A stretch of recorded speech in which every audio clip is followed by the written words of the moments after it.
One thing that complicates their reality, Charean, is the division they're in. The Bears are improving. The Packers are for real. The Packers can do to the Lions this year what the Lions did to the Packers 2 years ago.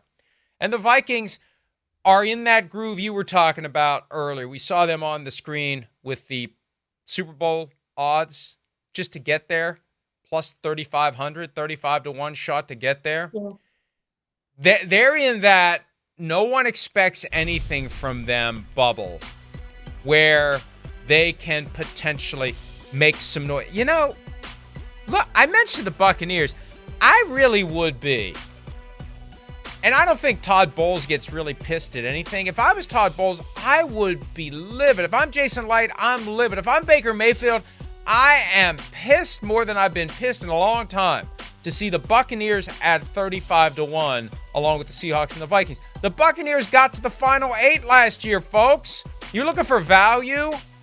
Please bet responsibly. But if you're looking for value, 35 to 1 for a team that was almost in the NFC Championship and that brought back all their key players? Okay, but still, back to my point, the Vikings, one of the NFC North teams, it could be a surprise as well. And that's a relationship, Vikings-Lions, that Minnesota has owned forever, and now the Vikings are the ones who are chasing the Lions, and the Lions are going to have to worry about figuring out how to beat the Vikings. And, you know, those games are rarely blowouts. Those division games are close, and the Lions have to deal with 3 tough teams 6 times, along with all the other games they have to play against great teams because they were the number 1 seed, or not the 1 seed, but the winner of the NFC North. I love the Bears and what they've done this offseason. And that roster is one of the best rosters in the NFL. Just when you start going down, I mean, Caleb Williams comes in and has, for the first rookie quarterback in history, 2,000-yard receivers and 1,000-yard running back. I just think the Bears could have a chance to be that worst to first team this year. But it all goes back to Caleb Williams. How is the rookie quarterback going? Is he going to be Bryce Young? Is he going to be C.J. Stroud? If he's C.J. Stroud, this could be a team that easily could win that division, upset the Lions, and be NFC North champions. But if he's Bryce Young or some of these other, most probably of the quarterbacks that we've seen come in, their first years, then they're probably not going. They're going to be better, but they're probably not going to be division champions. So again, it goes back to the quarterback. How is Caleb Williams going to play? But I love that Bears roster. The defense was already good, which is probably why Matt Eberflus kept his job. And then the offense is much improved with the talent around Caleb Williams. Again, is Caleb Williams going to be able to use that talent?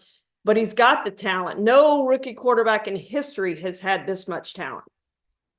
We're already seeing the breathless reporting on X of Caleb Williams and struggling in OTAs and near interceptions. Here it is.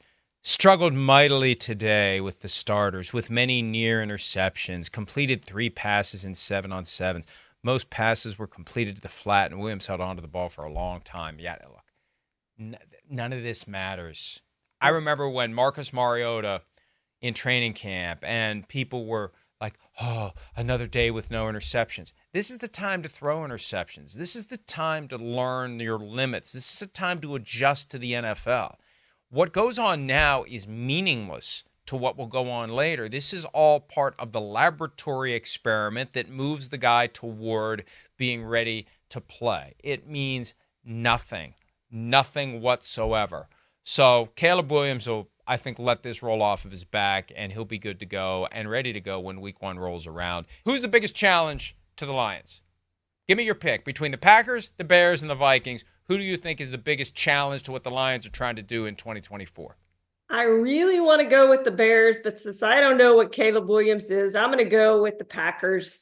I do love what Jordan Love did last year and leading them to the postseason, beating the Cowboys decisively. I think they can build on that. So I'm going to go with the Packers, but I'm not going to be surprised if the Bears come up and win that division. It's not going to surprise me a bit.